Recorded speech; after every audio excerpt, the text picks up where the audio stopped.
Petrolova vojna napoved vladi. Še vedno vre med vlado in Petrolom. Odpravite sprejete ukrepe in odprite bencinske servise. Smo vozniki kolateralna škoda v vojni med vlado Roberta Goloba in Petrolom? Vlada ne namerava popustiti.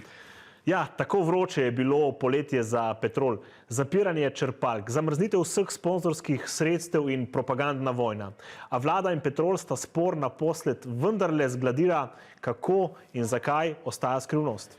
Dejstvo pa je, da je bila regulacija začasna, sprejeta le za pol leta in se izteče v decembru. Nov predlog bi regulacijo obdržal, a na avtocestah trgovcem vseeno popustil za nekaj centov. Bencin bi se na črpalkah na avtocestnem omrežju lahko prodajal za 4, dizel pa za 5 centov višjo maržo. Na Ministrstvu za energijo so pojasnili, da marže na avtocestah nekoliko sproščajo, ker da višja marža omogoča redno in investicijsko vzdrževanje avtocestnih lokacij ter s tem povezano zagotavljanje kakovostnejše storitve potrošnikom. Žal je prepozno in v premajhni višini povečana marža, da bi lahko pokrila vse med tem povečane stroške. Da bi bili primerljivi z državami Evropske unije, bi morala biti marža vsaj 16 centov, torej skoraj dvakrat večja kot zdaj, še opozarja vodja trgovinske zbornice.